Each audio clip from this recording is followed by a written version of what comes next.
সুজি দিয়ে এটা বানানো হয়েছে।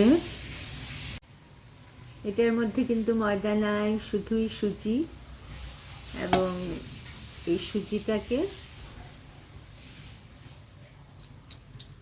এখন আকার দিয়ে দেওয়া হচ্ছে।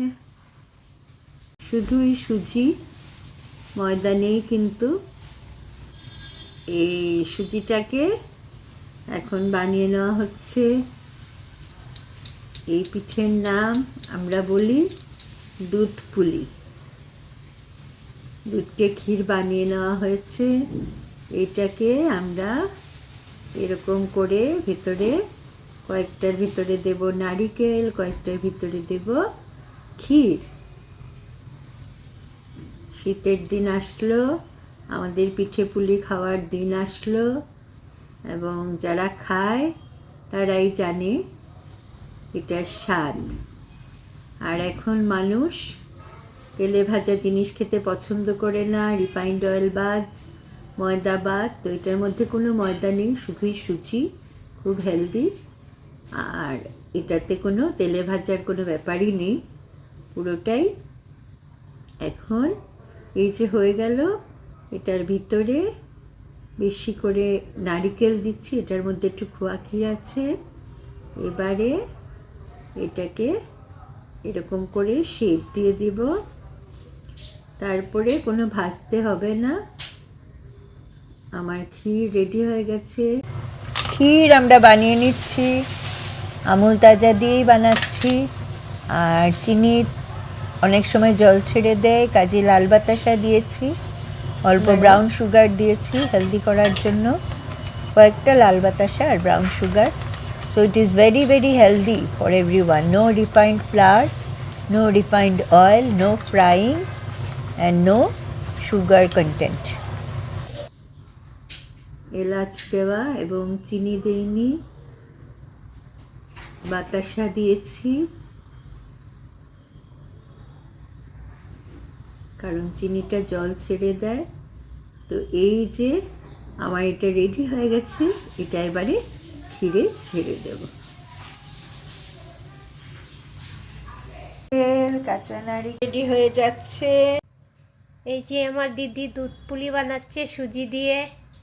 এই যে নারকেল আসিয়ে নিয়েছে, এই যে দেখুন, এই যে সুজিটা একটু সিদ্ধ করে নাড়িয়ে নিয়েছেন। ময়দা নেই, কাজে হেলদি, এবং কোনো তেল নেই।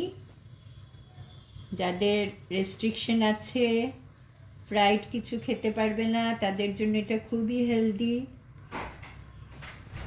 শুরু হলো আমাদের পিঠে পুলি বানানো, শেষ হবে সংক্রান্তিতে।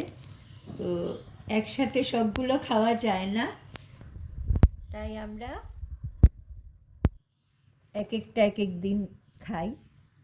আলুর পিঠে হবে, ছোলার ডালের পিঠে হবে, দুধ পুলি হবে, পাটিসাপটা হবে, মালপোয়া হবে, পুলি পিঠা হবে, অনেক কিছু হবে। এবারে এটাকে কেউ ইচ্ছে করলে এরকম করে দিতে পারে, কেউ কেউ আবার এরকম না করেও রাখতে পারে। এটা হলো আমাদের, এই রেডি হয়ে যাচ্ছে। আরেকটা বানিয়ে দেখিয়ে দিই, বড় ছোট নিজের কাছে।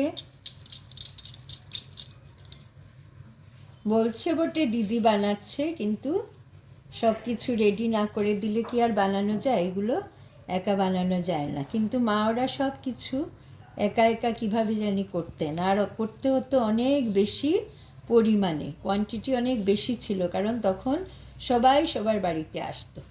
আজকাল তো আসা যাওয়া কমে গেছে। এই যে এটাকে পুরো বাটির শেপে হয়ে গেল।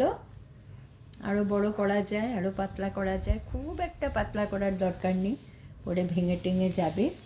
এবং ভিতরে একটু দরাজ হস্তে দিলে খেতে স্বাদ হবে, আর যদি অল্প করে দাও তো স্বাদটা সেরকম হবে না।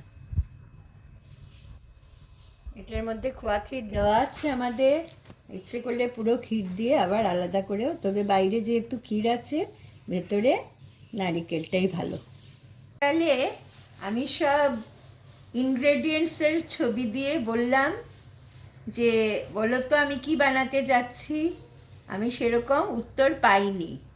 আজ বানাচ্ছি আমরা দুধ পুলি, যে দুধ পুলিতে ময়দা লাগে না, তেল লাগে না, খেতে খুব সুস্বাদু হয় এবং শীতের দিনে খুবই ভালো লাগে। তো আমি বানাচ্ছি দুধ পুলি। বানানোটা খুব একটা ডিফিকাল্ট না, কিন্তু সব কিছু জোগাড়যন্ত্র করতে করতে অনেক সময় লেগে যায়। আগের দিনের মানুষরা অসীম শক্তিধারী ছিলেন, তারা কিভাবে যে নিজে নিজে বানাতেন সব কিছু। আমি তো দিদির সাহায্য ছাড়া পারবই না সব কিছু। এই যে সকাল থেকে জোগাড়যন্ত্র করলে তাই বলে বানানো হচ্ছে, তুমি কিন্তু এটা টেস্ট করে যেতে হবে। রেডি হয়ে যাচ্ছে।